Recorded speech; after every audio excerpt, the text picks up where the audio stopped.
They say money can buy everything.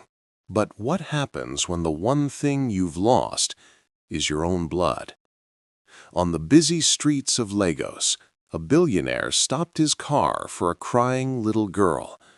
But when he looked closer, what he saw around her neck froze his heart. His long-lost gold necklace, missing for 5 years.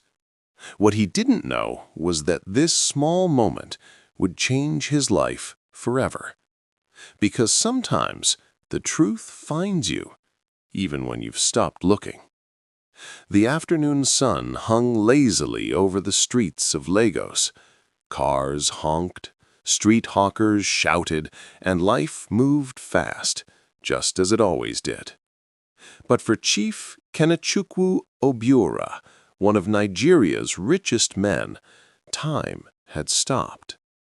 He sat in the back of his black Range Rover, his face hard and cold, staring out through the tinted glass. His mind wasn't in the car. It was far away in the past. A past full of regret, of mistakes, of nights he wished he could forget. He had everything money could buy: mansions, cars, businesses, even awards, but none of them filled the empty hole in his chest. His wife had left him. His only son had died in a car crash 2 years ago, and his heart, since then, had been like a locked house with broken windows. The driver, Musa, slowed down at a crowded junction in Surulere. Street children ran between cars, trying to sell pure water, biscuits, or sweets. One of them caught Chief Kenny's eyes, a small girl, barefoot, with dusty hair and big brown eyes full of tears. She couldn't be more than 6. Chief Kenny frowned. "Why is that child crying?" he muttered to himself. Through the window he saw her sitting by the roadside, clutching something shiny around her neck. His heart skipped. The gold necklace. It looked familiar, too familiar. He leaned forward. Musa stopped the car. The driver obeyed immediately. The billionaire opened the door and stepped out, ignoring the surprised stares of passers-by. The heat hit his face, but his eyes stayed fixed on the crying girl. He bent down slowly. "My dear, why are you crying?" he asked gently. The girl looked up at him, sniffing.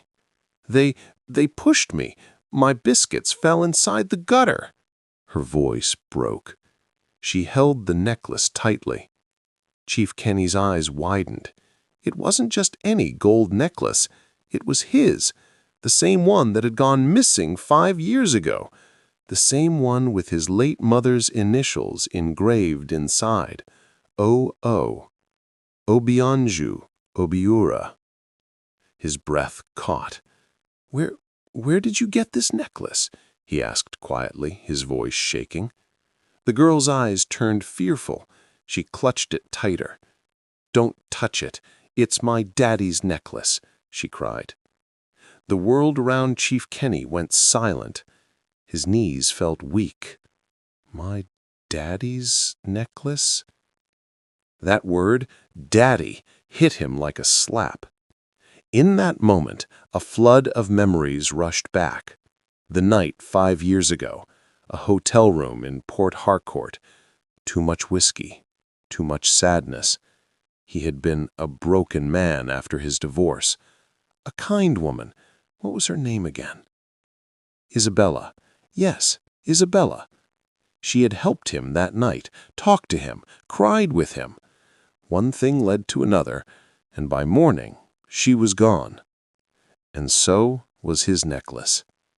He had searched for it for weeks, not because of its price, but because it had belonged to his late mother.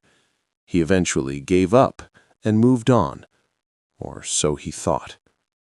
Now it was hanging around a little girl's neck. Chief Kenny swallowed hard. "What's your name?" he asked softly. The girl sniffed. "Chiamaka," she said, her small voice trembling. but Mummy calls me Chi-Chi." "Mummy?" he whispered. "Yes, she's sick. I'm going home to her." Chief Kenny looked around. The girl was alone. No one seemed to care. His heart tightened. He followed her as she led the way down a narrow street filled with old zinc roofs and muddy paths. His fine Italian shoes got stained, but he didn't care. Something in his heart told him, follow her. Finally, they stopped in front of a small wooden door. She pushed it open and ran inside. "Mummy, Mummy, I'm back!" Chief Kenny stepped in behind her and froze. On a thin mattress on the floor lay a woman, coughing weakly, her face pale and tired. Her eyes opened slowly and then widened. He knew that face. His heart stopped. Isabella. Their eyes met and time stood still. The air between them grew heavy. Isabella tried to sit up, but her strength failed. "Chief," she whispered. His mouth opened, but no words came out. All the years, all the pain, all the guilt came crashing down. She was the one. And the child, his daughter. He took a slow step closer. "Isabella." His voice shook. "That necklace. It's mine. I'm your father." Silence filled the room. Even the wind outside seemed to pause. Little Chiamaka looked from her mother to the man. Her big eyes softened. She touched her necklace and smiled through her tears. "I knew my daddy would come back," she said. Chief Kenny's knees gave way, and he fell beside her, crying for the first time in years. Tears, hot, real tears, poured down his face as he hugged the little girl. Isabella closed her eyes and whispered, "God, thank you." That day, in a small, broken house on a muddy street, a lost billionaire found something that all his money could never buy. The next morning came softly. Sunlight spilled into the tiny room through a cracked window. Chief Kenny sat quietly beside Isabella's bed, his face full of worry. She looked weaker than the night before. He had brought food, medicine, and even called a private doctor. But his mind was full of questions.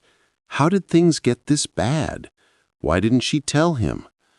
When Isabella opened her eyes, her lips curved into a faint smile. "You came back," she said weakly. "I should never have left," he replied, his voice trembling. "I didn't even know you had a child, our child." Isabella coughed softly. "I tried to find you, Kenny. I wrote letters to your company, but nobody ever answered. I didn't want money. I just wanted her to know who her father was." He bowed his head in shame. "I was drowning in my own pain. After my son died, I closed my heart." Tears rolled down Isabella's face. "Life hasn't been easy. I lost my job after Chi-Chi was born. The landlord threw us out. Sometimes we ate once a day. But she always smiled, always believed her daddy would come." Chief Kenny looked at the small girl sitting beside her mother, humming softly and fixing her doll's dress with an old thread. His throat tightened. "How could I have missed 5 years of her life?" he murmured. Isabella reached out, touching his hand. "You didn't know. Maybe this is how it was meant to happen."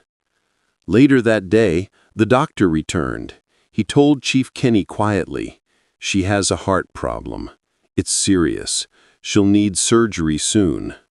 The billionaire's face went pale. "Do whatever it takes. I'll pay any amount." But as days passed, something began to change. For the first time in years, Chief Kenny smiled, a real smile. Chi-Chi followed him everywhere, calling him Daddy Kenny. They played together, laughed, and even watched cartoons. The big man who once had guards, drivers, and a palace-like mansion was now sitting on a wooden stool eating beans and plantain with his daughter, and it felt like the richest meal he had ever had. Isabella watched them with quiet tears. The home felt alive again. Hope had returned. But fate wasn't done yet.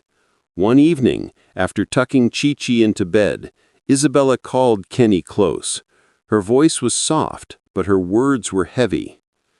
"Kenny," she said, "if anything happens to me, promise me you'll take care of her.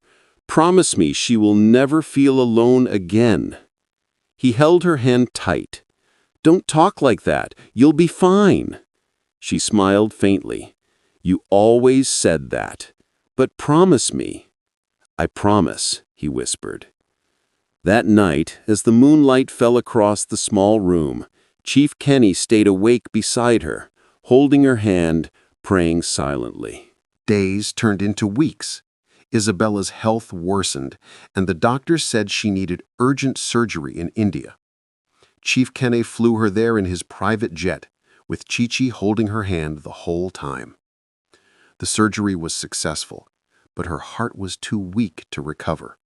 2 days later, she passed away quietly in her sleep, a gentle smile on her face.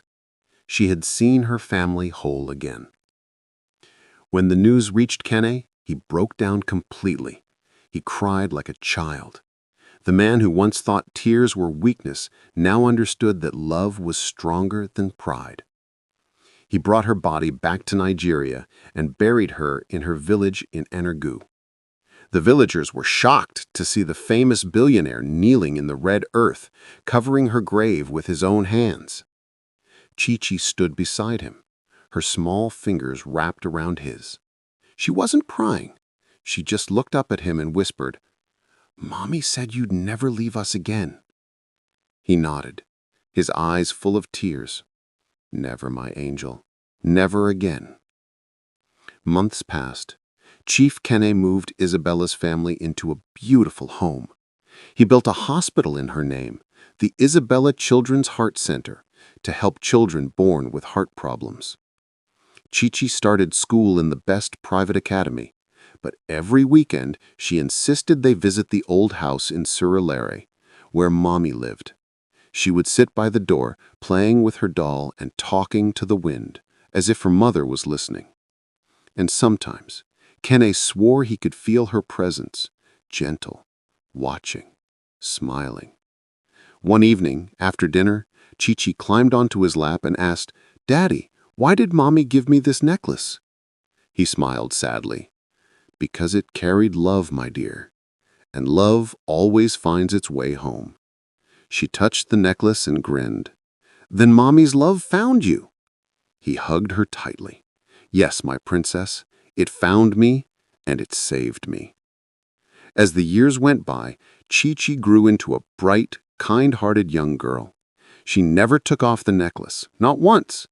It became a symbol of something no money could buy: forgiveness, love, and the power of destiny. And though Chief Kenny remained one of the richest men in Nigeria, he often told people, "The day I met that little girl on the street, I stopped being a billionaire. I became a father." In the end, love didn't come from riches or power. It came from a child's heart and a necklace that never stopped shining. This is not just a story. It's a reminder that love always finds its way home. Heart, if this story touched your heart, please subscribe, like, and share for more inspiring African stories from Noah Folktales, where every tale has a heartbeat.